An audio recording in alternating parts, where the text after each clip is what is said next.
Good morning दोस्तों। देखिए, आज के वीडियो में हम चुनाव से रिलेटेड क्वेश्चंस का सेकेंड वीडियो डिस्कशन करेंगे। इससे पहले हमने चुनाव की एक क्लास अपलोड कर दी थी, तो जिन स्टूडेंटों ने चुनाव की पहली क्लास नहीं देखी है, मतलब अपन एपिसोड पढ़ रहे हैं, मैथ के एपिसोड में हम दूसरा एपिसोड डिस्कशन कर रहे हैं और दूसरा एपिसोड एक मैथ का महत्वपूर्ण टाइप परसेंटेज के टॉपिक का, जिसको आप चुनाव इलेक्शन से रिलेटेड क्वेश्चन कह सकते हैं।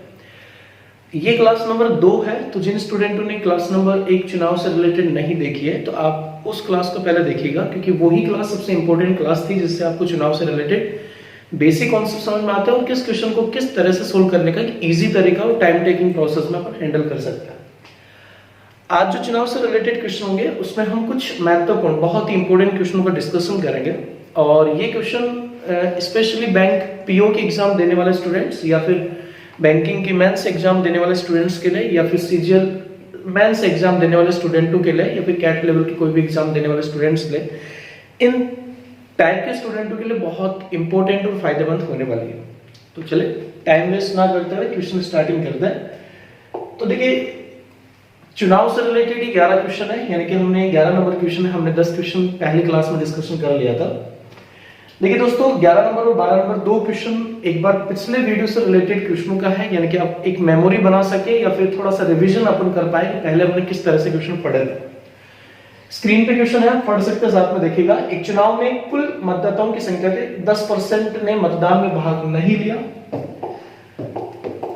चुनाव में ए और ब 2 उम्मीदवार थे। ए ने ब को 308 मतों से हराया। गणना से मालूम हुआ कि ए को कुल मतदाताओं का 47% मत प्राप्त हुआ। तो आपसे पूछ रहा है कि ए और ब को मिले मतों की संख्या क्रम से क्या है। देखिए दोस्तों, पिछली क्लास में हमने सबसे इंपॉर्टेंट जो फोकस किया था वो इसी बात पे किया था कि मोस्ट ऑफ चुनाव से रिलेटेड क्वेश्चनों में 2 टाइप के क्वेश्चन से रिलेटेड होता है। एक क्वेश्चन वो होता है जिसमें जीतने वाला उम्मीदवार का जो परसेंटेज दिया जाता है वो वैध मतों का दिया जाता है, और एक क्वेश्चन वो होता है जिसमें जीतने वाले उम्मीदवार का जो परसेंटेज दिया जाता है क्वेश्चन में वो कुल मतदाता सूची का दिया जाता है। हमने ये डिस्कशन किया था, अगर जीतने वाला उम्मीदवार वैध मत का कुछ परसेंट प्राप्त करके जीत रहा है तो वैध मत का कुछ परसेंट प्राप्त वाले क्वेश्चन को अगर इजी सॉल्व करना चाहते हैं तो हम मतदाता सूची को x मानते हैं। लेकिन ऐसे क्वेश्चन जिनमें किसी उम्मीदवार का जो वोटों की संख्या दी गई है अगर वो मतदाता सूची की दी गई है तो ऐसे क्वेश्चन में हम मतदाता सूची को क्या मानते हैं, 100% मानते हैं, क्योंकि आप बेसिकली इस बात को क्लियर कर सकते हैं। पहले भी अगर आपने डिस्कशन ये पढ़ा होगा तो हम यही चीज कोशिश करते हैं कि किसी भी क्वेश्चन को हम बहुत इजी तरीके से और कम टाइम में कैसे हैंडल कर सकते हैं। तो ये अपने मैथ के प्रोसेस का एक बहुत इंपॉर्टेंट चुनाव का फंडा है कि मतलब हम 100% कम मानते हैं या x कम मानते हैं।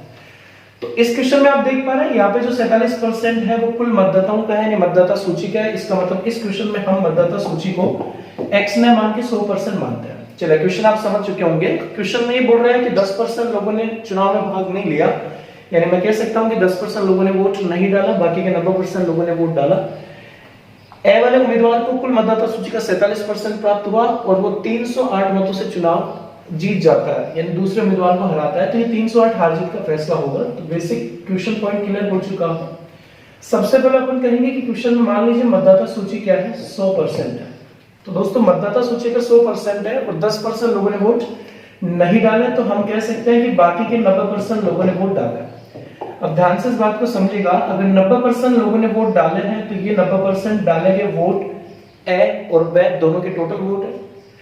तो 90% दोनों के टोटल वोटों की संख्या हो गई। अब इसमें आपको ये बताया गया है कि एक उम्मीदवार मतदाता सूची का 47% प्राप्त करता है। तो आप बताएं, मतदाता सूची को हमने 100% माना है और ए के जो वोट है वो कुल मतदाताओं का 47% है और कुल मतदाता 100% है। इसका मतलब ए के जो वोट है वो कुल मतदाता 100% का 47% होगा।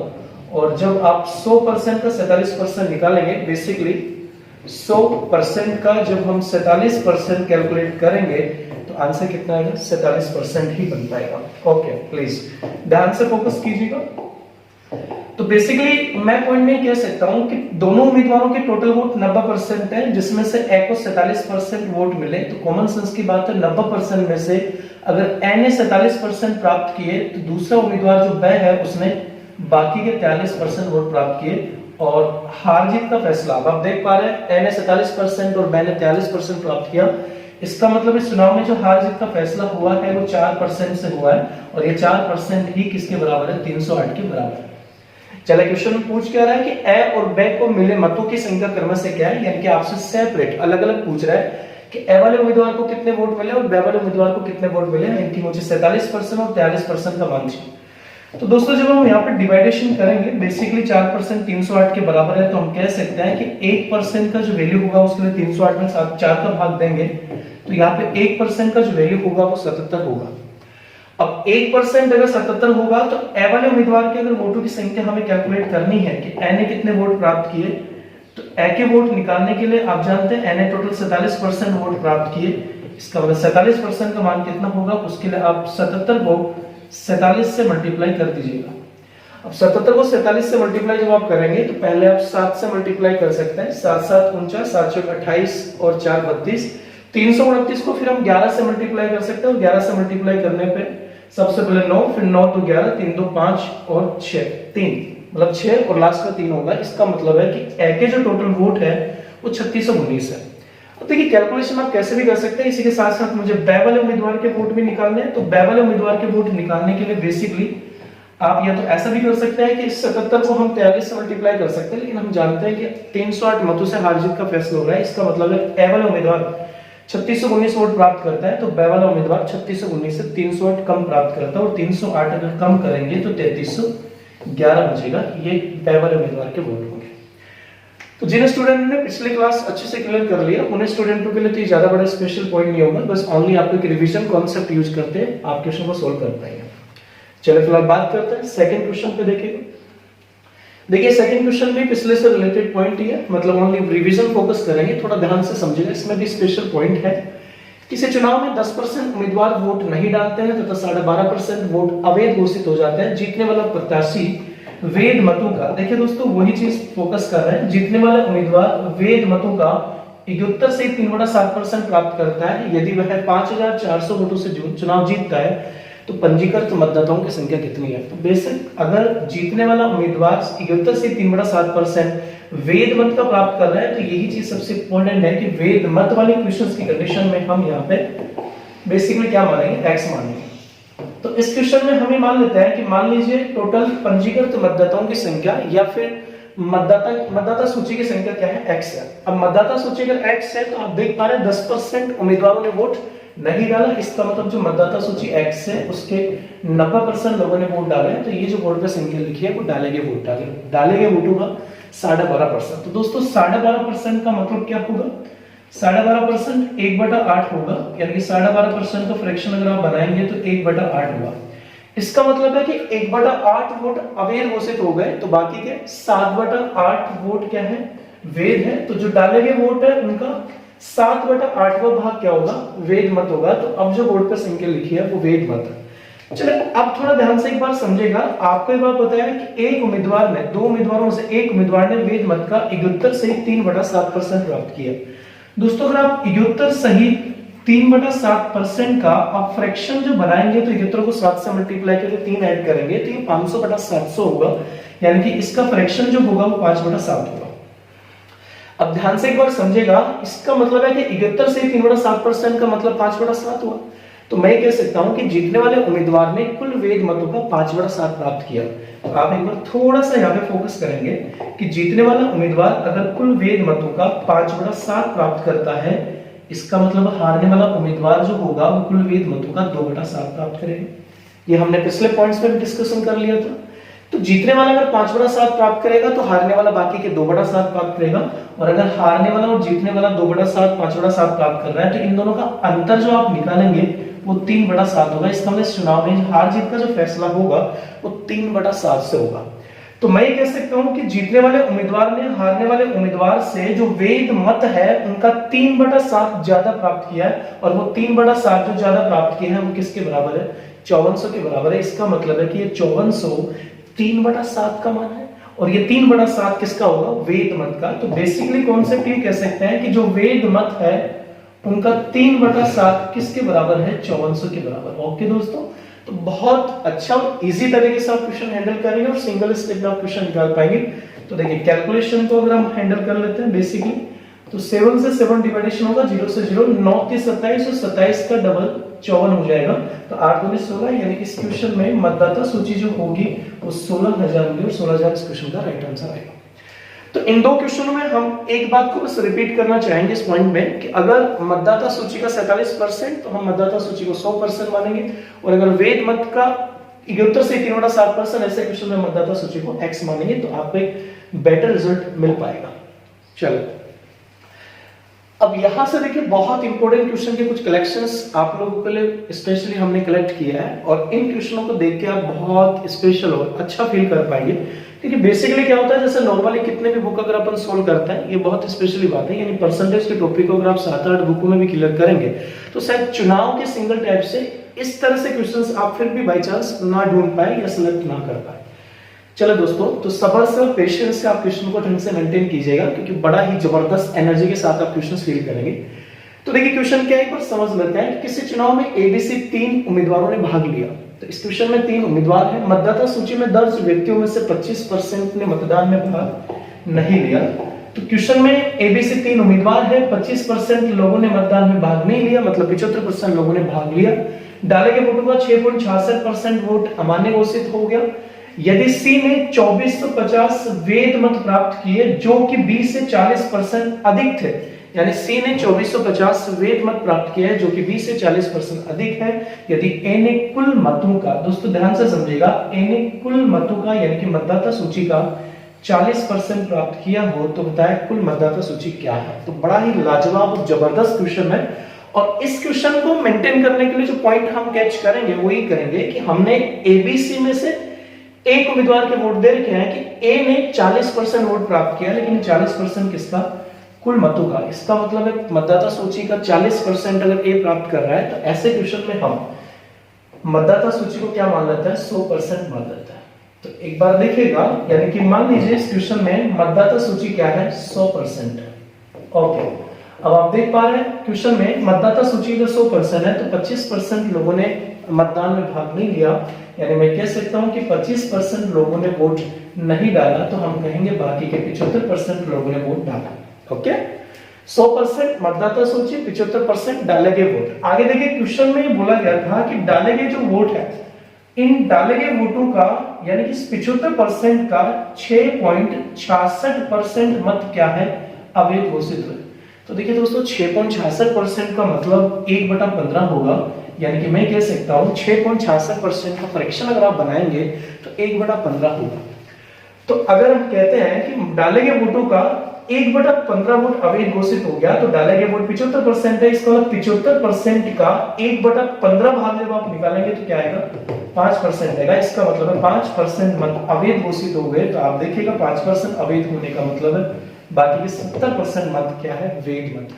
दोस्तों चुनाव के कॉन्सेप्ट को अगर आप बहुत अच्छे से समझते हैं तो हम ये समझ सकते हैं कि 70% मत अगर अवैध घोषित हुए हैं, सॉरी 70% मत अगर टोटल वैध मत है, तो ये जो 70% वैध मत होते हैं वो ए, बी और सी तीनों उम्मीदवारों के टोटल वोट है।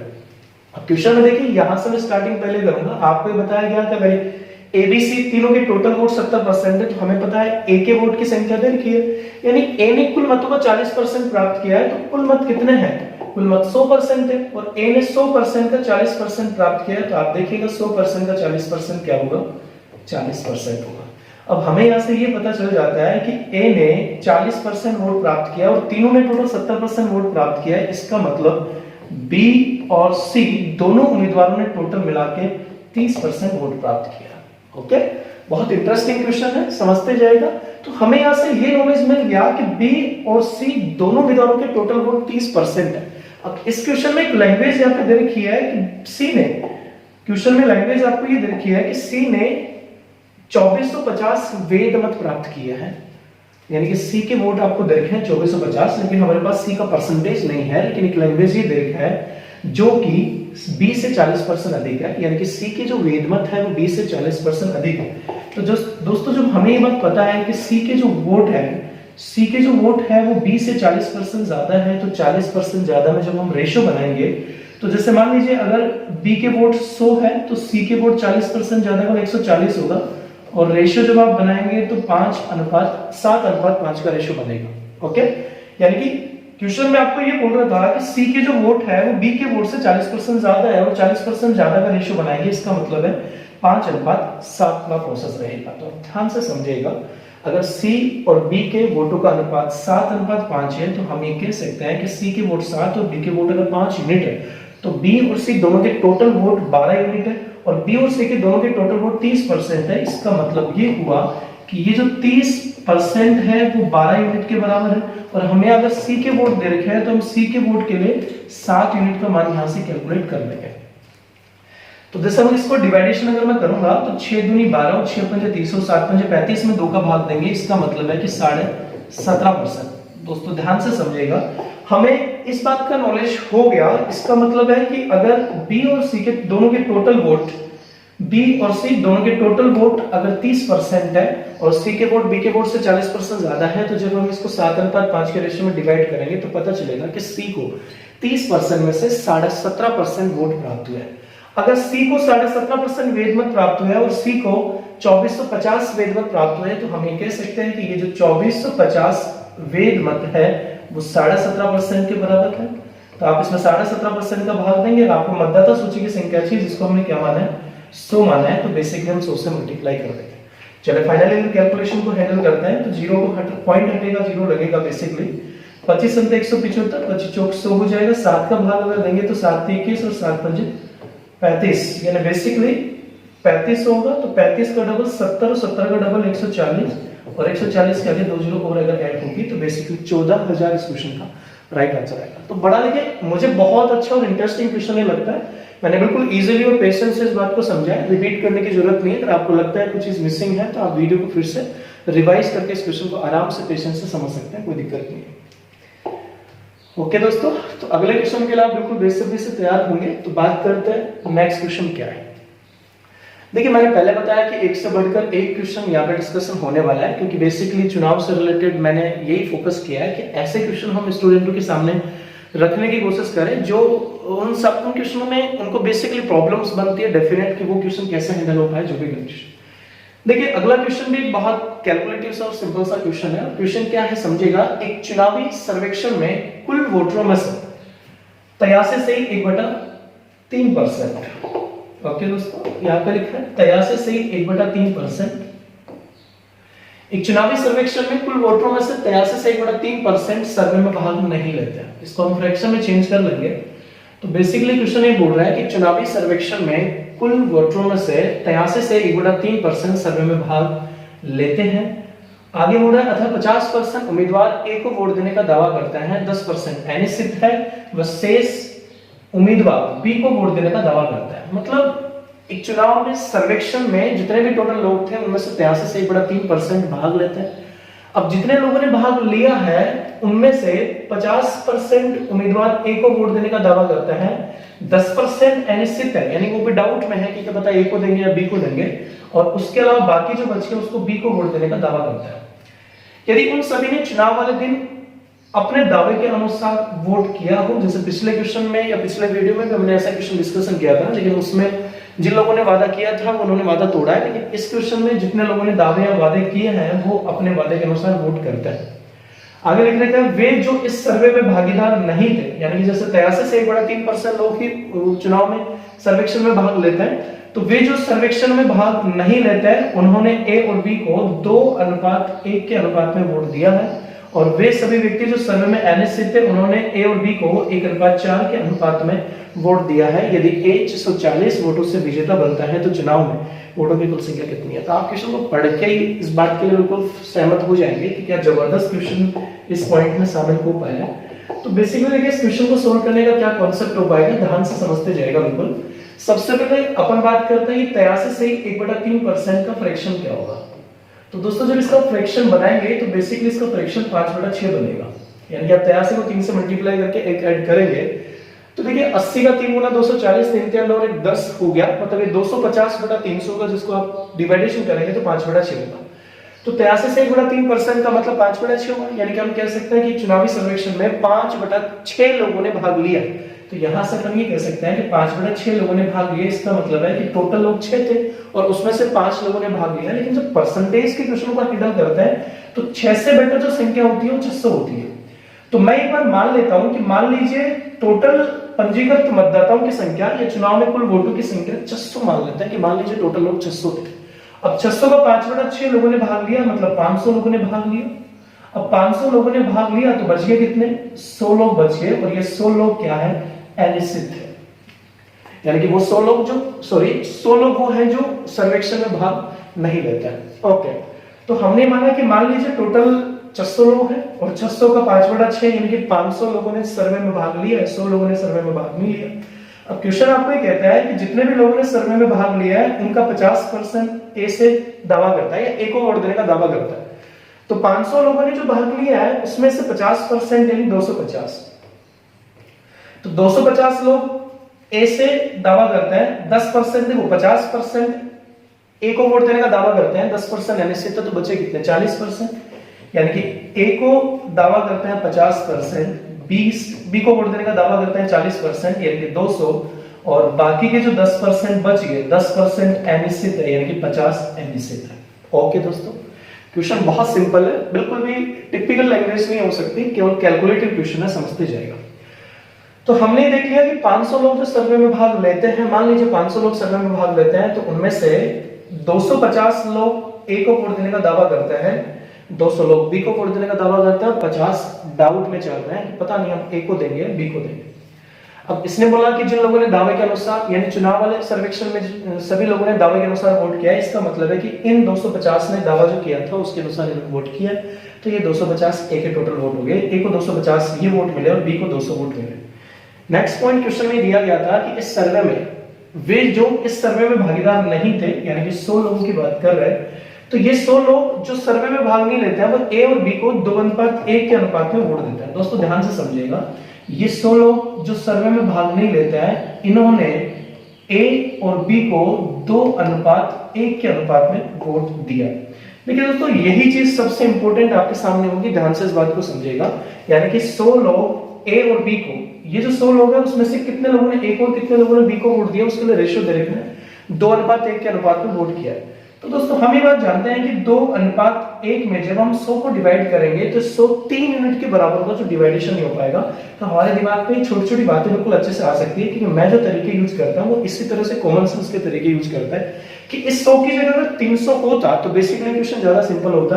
तो हम क्या करते हैं, जितने भी कॉन्सेप्ट हमने यहाँ पे डिसाइड किए माने हैं उन सबको डबल यानी 300 बना देते हैं। अब मैं इसको अगर 300 बनाऊंगा, इसका मतलब मैंने संख्या को 3 गुना कर दिया, तो ये भी 3 गुना हो जाएगा, यानी इसको 1800 कर लेते हैं, इसकी जरूरत नहीं है। इसको भी 3 गुना करेंगे 750 हो जाएगा, इसको 3 गुना करेंगे 600 हो जाएगा, इसको 3 गुना करेंगे 150 हो जाएगा। एक तरह से बस मैंने संख्या को चेंज कर दिया। अब आप ध्यान से समझिएगा, अब वे लोग जो सर्वे में भाग नहीं लेते हैं उनकी संख्या बदल के हमने 300 कर दी है। अब 300 को 300 ये जो 300 लोग हैं वो ए और बी को जो वोट देते हैं वो 2:1 के अनुपात में देते हैं। तो जब हम 300 को 2:1 में डिवाइड करेंगे, इसका मतलब है कि 300 3 यूनिट के बराबर होगा।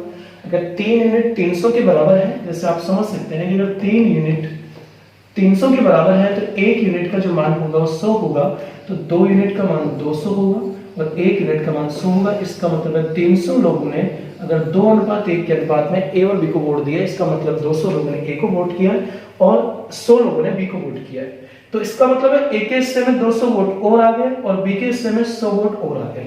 चलिए फाइनली एक स्टेप इसमें और दे रखा है। वे सभी व्यक्ति जो सर्वे में अनिश्चित थे, अनिश्चित लोग 150 लोग थे, ये ए और बी को 1:4 के अनुपात में वोट देते हैं। तो इसका मतलब ये जो 150 लोग हैं वो ए और बी को 4:1 के अनुपात में वोट देता है। तो 4 और 1 का जो योगफल होगा वो 5 यूनिट होगा। इसका मतलब 150 5 यूनिट के बराबर है। अगर 5 यूनिट 150 के बराबर है तो 1 यूनिट का वैल्यू 30 होगा, तो 4 यूनिट का वैल्यू ओके, यहाँ पर रेशियो उल्टा लिख लिया अपने। ए और बी को जो वोट देते हैं वो 1:4 के अनुपात में देते हैं। इसका मतलब है कि 5 यूनिट अगर 150 के बराबर है तो 1 यूनिट का मान 30 होगा। तो इसका मतलब है ए को जो वोट मिलते हैं वो 30 होंगे और बी को जो वोट मिलेंगे वो 120 होंगे। तो ये जो 150 लोग जो सर्वे में अनिश्चित थे, उन्होंने अगर 1:4 के अनुपात में ए और बी को अगर वोट दिया है, तो इसका मतलब जब 150 को हम 1:4 में डिवाइड करेंगे तो पता चलेगा कि 30 लोग ए को वोट देते हैं और 120 लोग बी को वोट देते हैं। इसका मतलब 30 वोट ए को और मिल जाता है और 120 बी को वोट और मिल जाता है। चलिए फाइनली क्वेश्चन का टोटल जो क्वेश्चन था वो हमने क्लियर कर लिया। ये जो 640 यहाँ पे दे रखा है, ये ए ने 640 वोटों से चुनाव को जीता है, इसका मतलब ये 640 ए और बी को जितने भी वोट मिलते हैं उन दोनों का अंतर है। तो हमें ऐसे काउंटिंग कर लेते हैं कि ए को टोटल वोट कितने मिले हैं, तो 700, 200, 980, यानी ए को जो टोटल वोट मिले हैं मेरे हिसाब से 980 यूनिट हुए, और बी को जो टोटल वोट मिले हैं वो 820 मिले हैं। तो यहां से देखिए अगर हम अंतर करते हैं तो बेसिकली अंतर जो आएगा वो 160 आएगा। तो इसका मतलब हम ये कह सकते हैं कि 160 जो होगा वो 640 के बराबर होगा। अगर 160 640 के बराबर है तो 1 यूनिट का जो वैल्यू होगा वो 4 होगा, और 1 यूनिट का वैल्यू अगर 4 है तो क्वेश्चन में आपसे पूछ रहा है चुनाव में टोटल वोटों की संख्या कितनी है, और हमने इस क्वेश्चन में चुनाव में टोटल वोटों की संख्या को क्या मान रखा है, 1800 मान रखा है। तो हमें किसका वैल्यू चाहिए, 1800 यूनिट का वैल्यू चाहिए। अगर 1 यूनिट 404 के बराबर है तो यहां से हम अगर कैलकुलेशन करेंगे कि यार 1800 का मान कितना होगा, तो उसके लिए 4 × 1800 यानी 7200 यहाँ पे आंसर हो पाएगा। चलिए इस कैलकुलेशन को आप थोड़ा सिंपल भी कर सकते हैं, यानी कि 160 अगर 640 के बराबर है तो आप 640 में 160 का भाग दे दीजिएगा, और टोटल मतदाता सूची की संख्या 1800 का मान चाहिए तो 1800 से मल्टीप्लाई कर सकते हैं। तो यहाँ बेसिकली 4 और 18 4 72, यानी कि क्वेश्चन में टोटल पंजीकृत मतदाताओं की संख्या क्या होगी, 7200 होगी। तो बड़ा ही इंटरेस्टिंग और जबरदस्त क्वेश्चन है। कैलकुलेशन को किस तरह से हम इजी बना सकते हैं ये इस क्वेश्चन में आप बिल्कुल फेस कर सकते हैं, जो भी कॉन्सेप्ट है। चलो दोस्तों अगला क्वेश्चन कैसे होने वाला है देखिएगा। तो नेक्स्ट क्वेश्चन देखिए, आसान सा सिंपल सा क्वेश्चन है बट अच्छा क्वेश्चन है, क्योंकि यही तो कोशिश रहती है कि हम बेसिकली कोई भी सीट या कोई भी कहीं से मैटर कलेक्ट करते हैं तो ये सोच के उम्मीद के साथ हम कॉन्सेप्ट को पढ़ते हैं कि यार कोई नया क्वेश्चन अगर मुझे मिल जाए तो काश वही क्वेश्चन एग्जाम में बन पाए तो मैं एग्जाम में हैंडल कर पाऊँ। तो वैसे देखिए ये जो क्लासेस हमने स्टार्टिंग की है एपिसोड से रिलेटेड, इनमें आपको यही फायदा हो पाएगा। तो मैं जितने भी एपिसोड मैथ के यहाँ पे अपलोड करूंगा उन अपलोड किए गए क्वेश्चनों में ये मेरा बिल्कुल बिलीव के साथ प्रॉमिस रहेगा कि उन क्वेश्चनों में उनके अलावा क्वेश्चन देखने का कोई चांसेस आप महसूस नहीं कर पाएंगे। जैसे हमने एपिसोड फर्स्ट में आपको एक सीरीज बेस्ड क्वेश्चन का प्रोसेस किया, वैसे चुनाव से रिलेटेड तो बेसिकली जो इंपॉर्टेंट क्वेश्चन थे, यानी कि सीट में 35 से भी ज्यादा क्वेश्चन है जिनको आप बिल्कुल सोल्व कीजिएगा, उससे से रिलेटेड या उस सीट में से जो भी महत्वपूर्ण अच्छे क्वेश्चन थे जिनमें लैंग्वेज बिल्कुल डिफरेंट थी, उस टाइप के क्वेश्चन हमने सिलेक्ट किया। तो देखिए दोस्तों 15 नंबर क्वेश्चन आप पढ़ सकते हैं, बहुत इंटरेस्टिंग और अच्छी लैंग्वेज का क्वेश्चन है कि एक गांव में मतदान में पंजीकृत मतदाताओं की कुल संख्या का 50% ही अपने मत का प्रयोग करता है। चुनाव में केवल 2 प्रतिद्वंदी ए और बी भाग लेते हैं। ए चुनाव 800 मतों से जीतता है। यदि ए 800 मतों से चुनाव जीतता है मतलब ये 800 ए और बी के वोटों का अंतर हो जाएगा। यदि बी 40% अधिक, देखिए यहां पे क्वेश्चन समझेगा, यदि बी 40% अधिक मत प्राप्त करे तो परिणाम बराबरी पर समाप्त होता है। तो पूछ रहा है कि गांव में कितने पंजीकृत मतदाता है। देखिए कई सारे तरीके आप इसमें यूज कर सकते हैं, मैं आपको एक बहुत आसान सा और सिंपल सा तरीका बता देता हूं यहाँ पे। देखिए इस क्वेश्चन में हम ये समझ सकते हैं कि 2 मतदाता ए और बी है। सबसे पहली बात है कि टोटल जितने भी लोग थे उनका 50% लोगों ने ही मतदान किया है। अब क्वेश्चन में आपको बता रहे हैं कि ए 800 मतों से चुनाव जीत जाता है, यानी कि ए और बी ने जो भी वोट प्राप्त किया उन दोनों का अंतर 800 होगा। अब यहाँ एक कंडीशन दी गई, ये सबसे इंपॉर्टेंट पॉइंट होगा कि यदि बी 40% अधिक मत प्राप्त करे, यानी बी पहले जितने भी वोट प्राप्त करता है उसका 40% ज्यादा वोट प्राप्त करे। तो देखिए दोस्तों अगर 40% ज्यादा का मतलब है बी मान लीजिए पहले अगर 100 प्राप्त करेगा तो अब 140 प्राप्त करेगा, जिसका अगर मैं रेशियो बनाऊंगा तो 5 और 7 का रेशियो बनेगा। तो हम ये कह सकते हैं कि बी अगर पहले से 40% ज्यादा वोट प्राप्त करता है, इसका मतलब है कि मान लीजिए बी ने पहले 5 वोट प्राप्त किया है तो आज कितने वोट प्राप्त करेगा, 7। यही कंडीशन है क्वेश्चन की। मान लीजिए बी पहले 5 वोट प्राप्त करता है तो आज बी 7 वोट प्राप्त करता है। अब ध्यान से समझिएगा, अगर बी 40% वोट प्राप्त करता है तो आज जो परिणाम होता है वो बराबरी पे समाप्त होता है। तो आज बी अगर 7 वोट प्राप्त करता है वो परिणाम बराबरी पे समाप्त होने का मतलब है, इसका मतलब है ए ने भी 7 वोट प्राप्त किया। अगर बी 7 वोट प्राप्त करता है ए 7 वोट प्राप्त करता है, इसका मतलब टोटल डाले गए वोटों की संख्या 14 होगी। अब आज अगर टोटल डाले गए वोटों की संख्या 14 होगी तो पहले भी टोटल डाले गए वोटों की संख्या 14 ही होगी। अब पहले अगर टोटल 14 लोगों ने वोट डाला है, 14 यूनिट वोट डाले गए संख्या है, तो 14 में से 5 यूनिट अगर बी को वोट डाले गए हैं तो बाकी के 9 यूनिट जो होंगे वो ए को वोट डाले गए। तो बेसिकली मैं कह सकता हूं कि अगर 9 ए को 9 वोट मिलते हैं और बी को अगर 5 वोट मिलते हैं, इसका मतलब इन दोनों का अंतर जो होगा वो किसके बराबर होगा, 800 के बराबर होगा। 800 किसके बराबर होगा, 4 के बराबर होगा। तो दोस्तों ध्यान से समझिएगा, यानी कि 4 यूनिट किसके बराबर होगा, 800 के बराबर। तो 1 यूनिट का मान कितना होगा, 200 होगा। तो 14 यूनिट का टोटल मान कितना होगा, 2800 होगा। तो हम ये कह सकते हैं कि टोटल डाले गए वोटों की संख्या अगर 14 यूनिट थी तो 14 यूनिट का वैल्यू इस क्वेश्चन में क्या होगा, 2800 होगा। लेकिन दोस्तों ये जो 2800 है वो डाले गए वोटों की संख्या है, और आपसे इस क्वेश्चन में पंजीकृत मतदाता पूछ रहा है, तो हम ये बात जानते हैं कि टोटल लोगों में से 50% लोगों ने ही वोट डाला है। अब 50% लोगों ने वोट डाला और 2800 लोगों ने वोट डाला है, इसका मतलब है टोटल पंजीकृत मतदाताओं की संख्या क्या थी, 5600 थी, क्योंकि आधे 50% का मतलब आधा हुआ, तो आधे ही लोगों ने वोट डाला, इसका मतलब 2800 लोगों ने वोट डाला और ये टोटल मतदाताओं का आधा है, इसका मतलब टोटल मतदाताओं की संख्या क्या होगी, 5600 होगी। तो और भी कुछ तरीके इसमें यूज कर सकते हैं बेसिकली, बट ये भी एक अच्छा और आसान सा तरीका इस क्वेश्चन में हो पाएगा। चलिए दोस्तों नेक्स्ट क्वेश्चन की बात करते हैं बेसिकली। ओके, बहुत ही आसान सा, यानी आज के पूरे वीडियो का ये सबसे सिंपल क्वेश्चन होगा, ध्यान से थोड़ा समझेगा। एक चुनाव में 3 उम्मीदवारों ने भाग लिया, ओके, हारने वाले उम्मीदवार को 30% वोट मिले, तो बताओ न्यूनतम कितने पूर्णांक वोटों का मार्जिन होगा जिनके द्वारा विजेता उम्मीदवार निकट प्रतिद्वंदी को हराएगा, यदि प्रत्येक उम्मीदवार को वोट प्रतिशत पूर्णांक में मिलता है। दोस्तों ध्यान से इस बात को समझेगा, क्वेश्चन ये कहना चाहता है कि चुनाव में 3 उम्मीदवारों ने भाग लिया और हारने वाले उम्मीदवार को 30% वोट मिले। आपसे क्वेश्चन में पूछना चाहता है तो बताओ न्यूनतम कितने पूर्णांक वोटों का मार्जिन होगा। मार्जिन का मतलब बेसिकली अंतर हो जाएगा या बहुमत हार जीत का फैसला हो जाएगा। तो आपसे इस क्वेश्चन में न्यूनतम मार्जिन पूछना चाहता है कि इस चुनाव में न्यूनतम कितने वोटों से, कितने % वोटों से हार जीत का फैसला हो सकता है, और स्पेशली ध्यान में ये रखना है कि सभी उम्मीदवारों के जो वोट है वो पूर्णांक है, मतलब डेसिमल यहाँ पे हो नहीं पाएगा, इस बात को समझिए। दोस्तों बहुत सिंपल सा क्वेश्चन है, हमें बस इस बात को डिसाइड करना है कि जो हार जीत का फैसला होना चाहिए वो न्यूनतम होना चाहिए, कितने % न्यूनतम हो सकता है। तो देखिए इस क्वेश्चन में 3 उम्मीदवार हैं, तो हम 3 उम्मीदवारों को ए बी सी मान लेते हैं। मान लीजिए ए को 30% वोट मिले, तो बाकी के जो 70% वोट मिले हैं वो बी और सी को मिले हैं। अब न्यूनतम अगर हमें अंतर लिखा, न्यूनतम अंतर अगर डिसाइड करना है, तो बेसिकली देखो एक बार के लिए मैं कह सकता हूं कि 70% अगर बी को और सी को मिले हैं, तो न्यूनतम के लिए ऐसा सोच सकते हैं कि 35% वोट यहाँ पे मिले।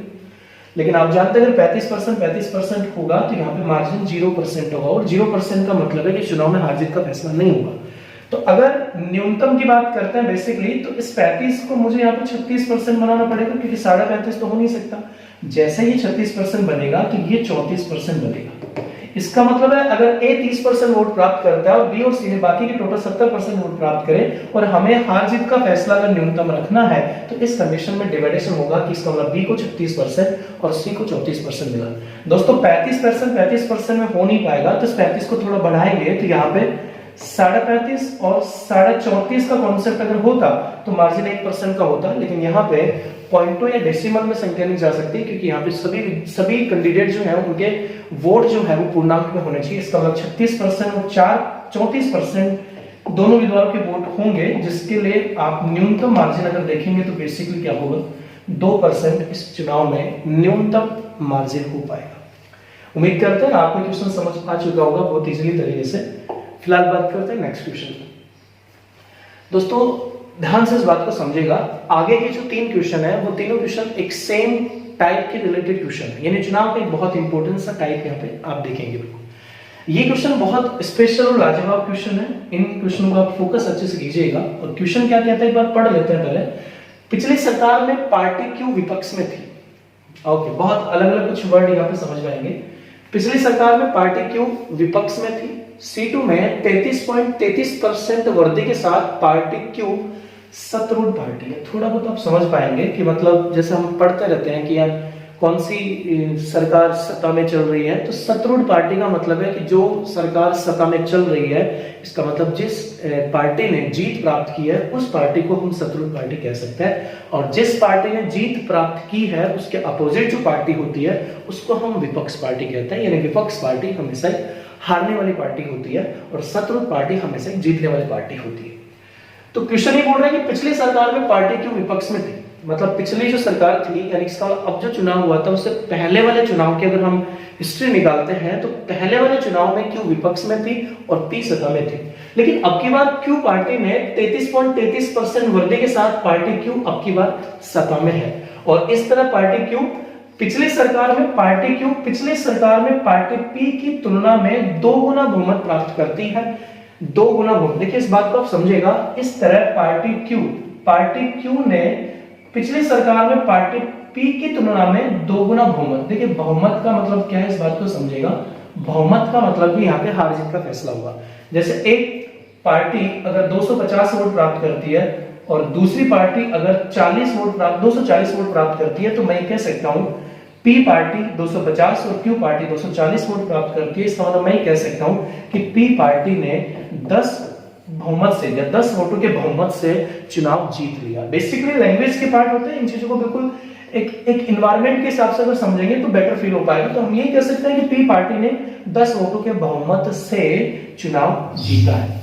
तो इसका मतलब क्वेश्चन में देखिए क्या है कि मतलब क्यू पिछली सरकार में, इस तरह पार्टी जो क्यू है वो पिछली सरकार में पार्टी पी की तुलना में 2 गुना बहुमत से जीती है। यानी कि पहले पार्टी पी जीती थी, इस बार पार्टी क्यू जीती है, लेकिन इस बार पार्टी क्यू ने जितने बहुमत से चुनाव जीता है वो पिछले चुनाव में पी ने जितने वोटों से चुनाव जीता था उसके डबल से जीता है। ओके, यदि संसद में केवल 2 पार्टी पी तथा क्यू हो और सीटों की संख्या 500 थी, यानी कि टोटल 500 सीट थी, तो नई सरकार में पार्टी क्यू की सीटों की संख्या कितनी है?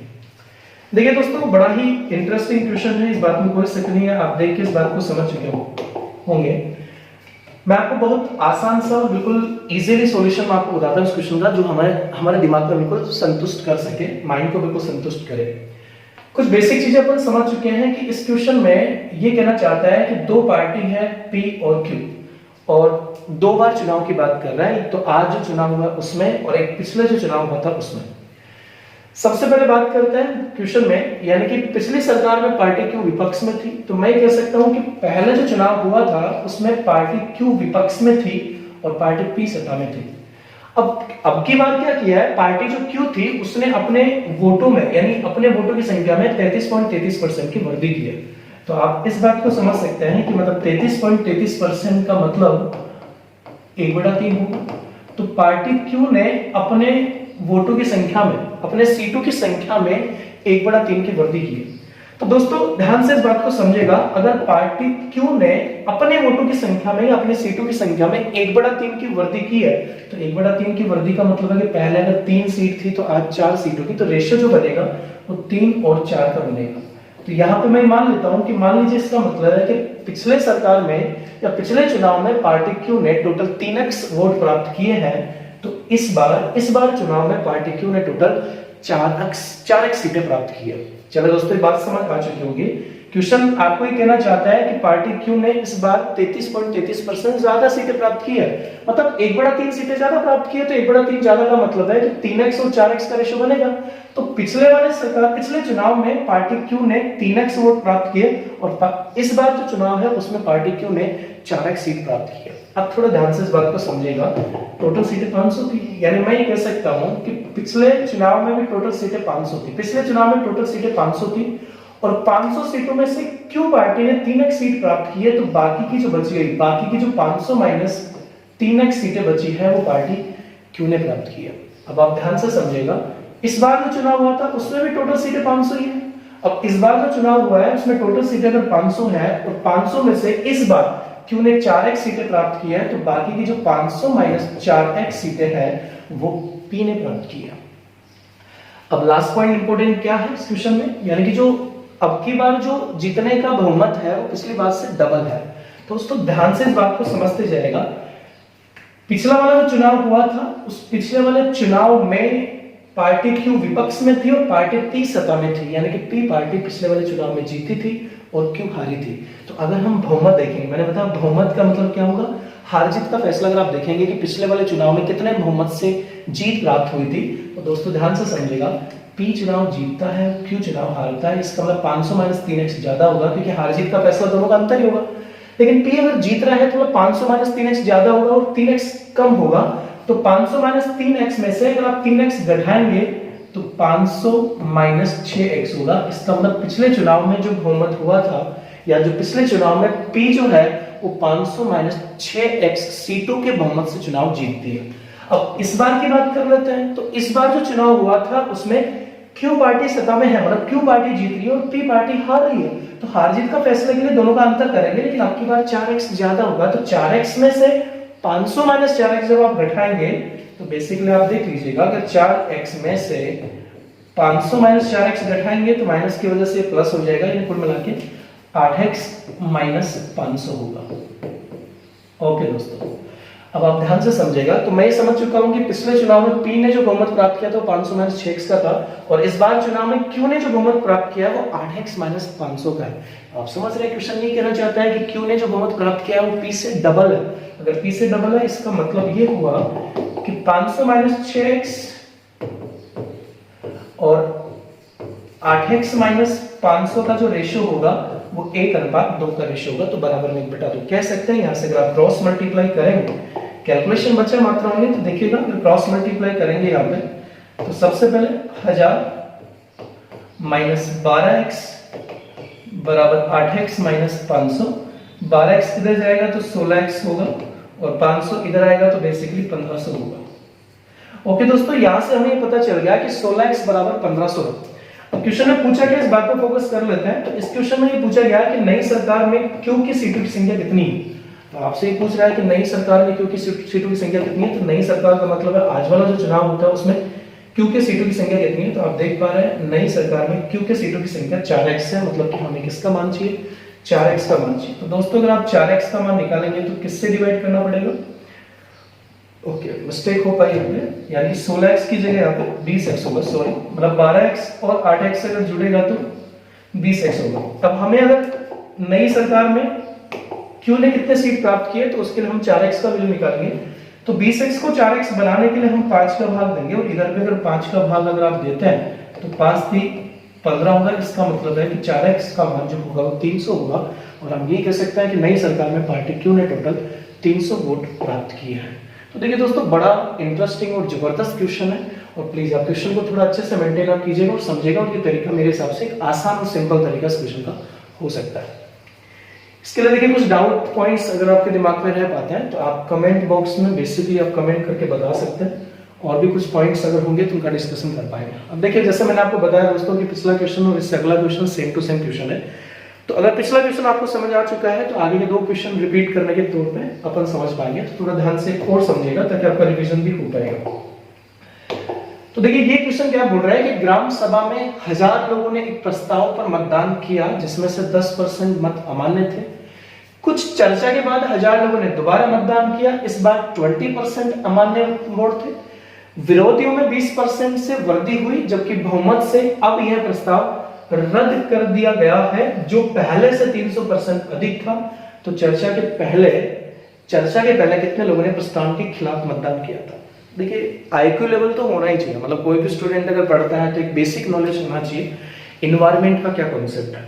देखिए, मैं कहना चाहूंगा कि कोई भी सभा में अगर एक प्रस्ताव रखा जाता है एक नियम या कानून पास करने के लिए, तो कुछ लोग उसके पक्ष में वोट करते हैं, कुछ लोग विपक्ष में वोट करते हैं। अगर पक्ष में वोट करने वालों की संख्या ज्यादा होती है तो प्रस्ताव पारित हो जाता है, मान्य हो जाता है। लेकिन अगर विपक्ष में वोट करने वालों की संख्या ज्यादा होती है तो उस प्रस्ताव को खारिज कर दिया जाता है। तो कुछ वैसा ही क्वेश्चन है कि 1000 लोगों ने एक प्रस्ताव पर मतदान किया, लेकिन 1000 में से 10% तो अवैध मत हो गए।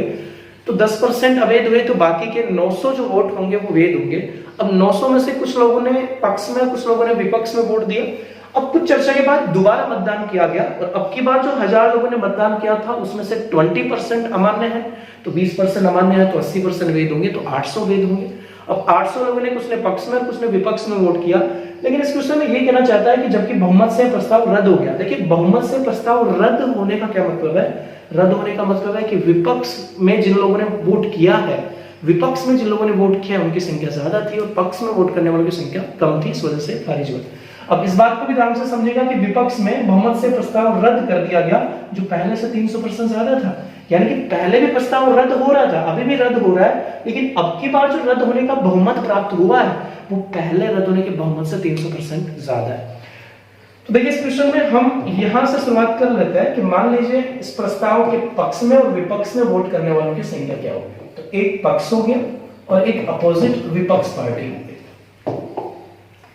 ओके दोस्तों, सबसे पहले हमें कह सकता है कि टोटल 1000 लोग वोट डालते हैं, लेकिन 1000 में से 10% अमान्य है, मतलब बाकी के 900 वैध है। ओके, चलिए नेक्स्ट पॉइंट देखिएगा। 20%, ठीक है। ओके, देखिए तो 900 लोग क्या है, वेद है, यानी कि टोटल 900 लोगों के वोट को हम मानेंगे। 900 में से कुछ पक्ष में कुछ विपक्ष में वोट करते हैं। ओके, नेक्स्ट पॉइंट ये कहना चाहता है कि 1000 लोगों ने दोबारा मतदान किया, इस बार 20% अमान्य थे, विरोधियों में 20% से बढ़ गई। इस बात को आप समझिएगा, दोबारा मतदान अगर करते हैं मतलब वही 1000 लोग फिर से मतदान करते हैं, लेकिन अब की बार 20% अमान्य था तो 80% ही मान्य था, मतलब टोटल 800 वोट ही मान्य हैं। तो अब इस क्वेश्चन में एक बात ध्यान से समझेगा, यहाँ पे एक लैंग्वेज दे रखा है कि विरोधियों में 20% वृद्धि हुई है। देखिए, विरोधियों में 20% वृद्धि होने का मतलब है कि जिन लोगों ने विपक्ष में वोट किया था उन लोगों में 20% वृद्धि हुई है। देखिए, वैसा ही क्वेश्चन है जैसे पिछले क्वेश्चन में हमने डिस्कशन किया। तो मैं ये कहना चाहूंगा कि पहले 900 लोगों में से विपक्ष में जितने लोगों ने वोट किया और आज 800 लोगों में से विपक्ष में जितने लोगों ने वोट किया उनमें 20% वृद्धि हुई। तो 20% वृद्धि होने का मतलब है कि पहले अगर 5 लोगों ने मतलब बेसिकली 5 लोगों ने अगर वोट किया था तो अच्छे, यानी कि इस बात को आप समझेगा, विपक्षियों में 20% वृद्धि होने का मतलब पहले अगर 100 थे तो अब 120 होंगे, तो रेशियो क्या बनेगा, 5x 6x का बनेगा। इसका मतलब पहले विपक्ष में 5x लोगों ने वोट किया है तो अब विपक्ष में 6x लोगों ने वोट किया। अब देखिए दोस्तों, ध्यान से क्वेश्चन इजी होगा। अगर पहले विपक्ष में 5x लोगों ने वोट किया और टोटल लोग 900 वोट करते हैं तो पक्ष में कितना होगा, तो उसके लिए जवाब होगा 900 माइनस 5x। अब आज वर्तमान में 800 लोगों के वोटों को अगर हम मान्य करते हैं, उसमें से 6x लोगों ने विपक्ष में वोट किया तो पक्ष में कितना होगा, उसके लिए हम मानेंगे 800 माइनस 6x। ओके दोस्तों, अब देखिए बहुमत से खारिज क्या हो रहा है, मतलब इस बात को आप समझेगा, यानी कि बहुमत से अब यह प्रस्ताव रद्द कर दिया गया। तो रद्द कब हो पाएगा, जब विपक्ष में वोट करने वालों की संख्या पक्ष में वोट करने वाले की संख्या से ज्यादा होगा। तो अगर हम देखना चाहिए इस बात के लिए कि कितने वोटों से ये मत क्या हो रहा है, यह प्रस्ताव क्या हो रहा है, खारिज हो रहा है। तो पहले भी खारिज हो रहा था और अभी भी खारिज हो रहा है, लेकिन अब की बार जो खारिज होने की संख्या है, यानी कि बहुमत की जो संख्या है वो पहले से 300% ज्यादा है। तो पहले कितने वोटों से ये प्रस्ताव खारिज हो रहा था, उसके लिए हम क्या करेंगे, विपक्ष में 5x लोग और पक्ष में 900 माइनस 5x लोग वोट करते हैं। अगर पहले बहुमत खारिज हो रहा था तो विपक्ष वालों की संख्या ज्यादा और पक्ष वालों की संख्या कम है, तो हमें 5x में से 900 माइनस 5x घटाएंगे तो बेसिकली 10x माइनस 900 आएगा। इसका मतलब है कि ये प्रस्ताव पहले 10x माइनस 900 बहुमत से खारिज हो रहा था। वर्तमान में देखिएगा, अगर विपक्ष में 6x लोगों ने वोट किया और 800 माइनस 6x ने पक्ष में वोट किया तो आज भी प्रस्ताव खारिज हो रहा है। इसका मतलब विपक्ष वालों की संख्या ज्यादा है, तो 6x की संख्या ज्यादा, 800 माइनस 6x की ज्यादा कम है। इसका मतलब 6x में से 800 माइनस 6x घटाएंगे तो यहाँ पे 12x माइनस 800 होगा। इसका मतलब है कि आज भी प्रस्ताव 12x माइनस 800 मतों से क्या हो रहा है, खारिज हो रहा है। अब 300% अधिक होने का मतलब है कि 1:4 का रेशियो बन पाएगा, यानी इस बात को भी आप समझिएगा। अगर ये बहुमत पहले से 300% ज्यादा वोटों से खारिज हो रहा है, इसका मतलब 300% का मतलब 1:4 हो जाएगा, यानी कि आज खारिज होने वालों की संख्या या आज का जो डिफरेंस होगा वो पहले के डिफरेंस का रेशियो से 1:4 का रेशियो बनाएगा। तो बेसिकली हम पिछले क्वेश्चन की तरह इसको सोल्व करेंगे, यानी कि पहले 10x माइनस 900 का अंतर था और अब वर्तमान में 12x माइनस 800 का अंतर था, और ये जो भी अंतर था वो 1:4 के बराबर होगा, क्योंकि 300% अधिक का मतलब 1:4 होगा। तो दोस्तों फिर से देखिए, अगर आप क्रॉस मल्टीप्लाई करेंगे, अब इस क्वेश्चन में पूछ कर इस बात को देख लीजिएगा, पहले कितने लोगों ने प्रस्ताव के खिलाफ वोट किया था। क्वेश्चन में आपसे ये पूछ रहा है कि पहले कितने लोगों ने प्रस्ताव के खिलाफ वोट किया था। तो आप देख पा रहे हैं पहले 5x लोगों ने प्रस्ताव के खिलाफ वोट किया था, यानी कि हमें 5x की वैल्यू कैलकुलेट करनी है। चले तो फिलहाल कैलकुलेशन आप बेसिक देखिएगा। मल्टीप्लाई अगर मैं यहाँ पे करूंगा बेसिकली तो 40x माइनस 3600 बराबर 1200 minus 800, 12x minus 800। 12x 36x में से घटेगा तो 28x बचेगा, और 12x 40x में से घटेगा तो 28x बचेगा, और 3600 इधर जाके प्लस का होगा और 800 का लेस करेगा तो 28 होगा। यानी कि बेसिकली हम कह सकते हैं कि 28x 2800 के बराबर है, तो x का वैल्यू क्या होगा, 100 होगा। तो 5x का जो वैल्यू होगा वो 500 होगा। इसका मतलब पहले 500 लोगों ने इस प्रस्ताव के खिलाफ वोट किया था, तो 500 इस क्वेश्चन का राइट आंसर हो पाएगा। ओके दोस्तों, चलिए फाइनली एक आखिरी क्वेश्चन इस वीडियो का हम डिस्कशन करेंगे। ये भी सेम वैसा ही क्वेश्चन है, आप देख लीजिएगा इस क्वेश्चन को भी। क्वेश्चन ये कहना चाहता है कि राष्ट्रीय आम चुनाव में प्रजा पार्टी के लिए वोट नहीं डालने वालों की मतदाताओं की संख्या पिछले विधानसभा चुनाव में इसके लिए वोट नहीं डालने वालों के मतदाताओं की संख्या से 25% ज्यादा है। देखो वोट नहीं डालने वाले वो भी विपक्षी होंगे, इसका मतलब राष्ट्रीय आम चुनाव में प्रजा पार्टी। तो देखिए इस क्वेश्चन में हम ये कह सकते हैं कि प्रजा पार्टी यानी पीपी मान लेते हैं, तो प्रजा पार्टी और एक विपक्ष पार्टी थी। तो ये कहना ही चाहता है कि वोट नहीं डालने वाले मतदाताओं की संख्या पिछले विधानसभा चुनाव में इसके लिए वोट नहीं डालने वाले मतदाताओं की संख्या से 25% अधिक है। यानी कि मैं कह सकता हूं जितने भी टोटल लोग थे उनमें से ऐसे लोग जो प्रजा पार्टी के लिए वोट नहीं डालते हैं, विपक्षी लोग, तो विपक्ष वालों की संख्या में आज वाले चुनाव में पहले से 25% ज्यादा वृद्धि होती है। तो 25% ज्यादा का मतलब है 4x और 5x का कॉन्सेप्ट हो पाएगा। देखिए नेक्स्ट पॉइंट क्या है, इस बात को समझेगा। प्रजा पार्टी राष्ट्रीय आम चुनाव में जीतने वाली पार्टी से उन वोटों के दुगने से हारी। प्रजा पार्टी राष्ट्रीय आम चुनाव में जीतने वाली पार्टी से उन वोटों के दुगने से हारी जितने वोटों से वह पिछले विधानसभा चुनाव में जीती थी।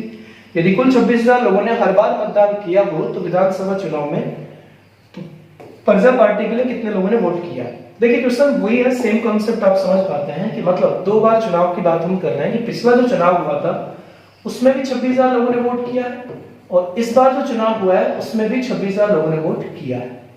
लेकिन पिछले वाले चुनाव में विपक्ष और आज वाले चुनाव में विपक्ष में वोट डालने वालों की जो संख्या थी उसमें 25% वृद्धि हुई, मतलब 4x और 5x।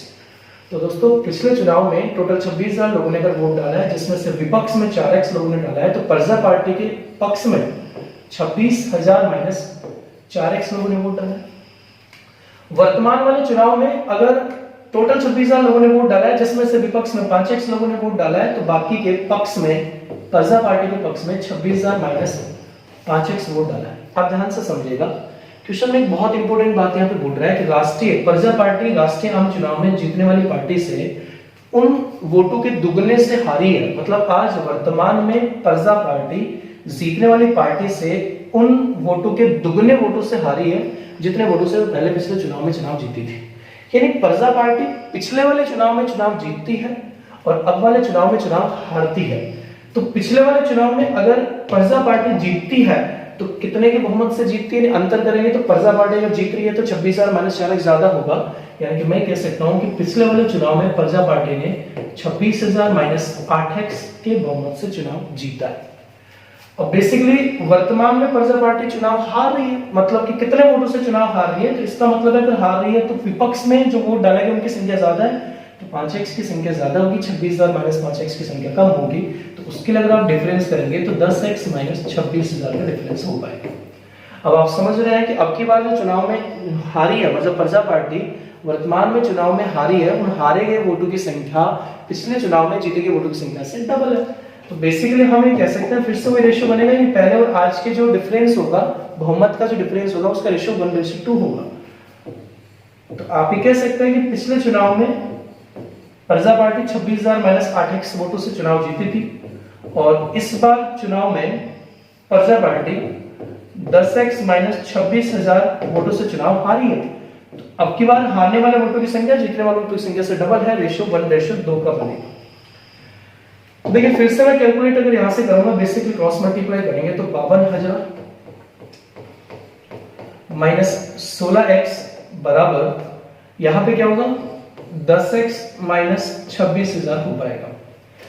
तो बेसिकली 26x बराबर 26 यानी टोटल लगे 52 और 26 अगर जुड़ेगा तो 78,000 हो जाएगा। देखिए 26x बराबर अगर 78,000 है तो x का जो वैल्यू होगा वो 3,000 होगा।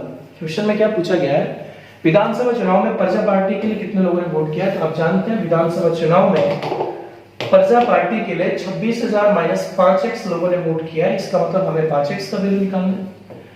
तो यहां से अगर आप 5x का वैल्यू निकालेंगे तो टोटल कितना आएगा 15,000। तो हमें कह सकते हैं कि 5x तो विपक्ष लोगों की पार्टी है। तो आप इस बात को समझ सकते हैं कि टोटल 26,000 लोगों ने वोट डाला है जिसमें से 5x यानी 15,000 विपक्ष में डालते हैं तो बाकी कितने बच गए 11,000। इसका मतलब है प्रजा पार्टी के पक्ष में 11,000 लोगों ने वोट डाला है। ये इस क्वेश्चन का राइट आंसर हो पाएगा। ओके दोस्तों, तो ये बेसिकली बहुत इंटरेस्टिंग वीडियो आपके लिए रहेगा और उम्मीद करते हैं बहुत जबरदस्त क्वेश्चंस के साथ इन क्वेश्चनों को आप बहुत अच्छे से समझ पाए होंगे। फिलहाल वीडियो को लाइक और शेयर जरूर कीजिएगा। मिलते हैं अगले वीडियो में नए एपिसोड के साथ। और इससे रिलेटेड सीट जो हमने टेलीग्राम पे अपलोड की है उसमें से 35 प्लस क्वेश्चन आप देखेगा, मैंने 20 उसमें से 20 स्पेशल क्वेश्चन का सॉल्यूशन करवा दिया। इनके अलावा भी कोई क्वेश्चन अगर वो सीट में प्रॉब्लम है तो आप बेसिकली हमारे पास सेंड कर सकते हैं, टेलीग्राम पे सेंड कर सकते हैं, जिसके लिए आपको पर्सनली सॉल्यूशन मिल पाएगा। Thank you so much. अगले वीडियो में फिर से मुलाकात होगी।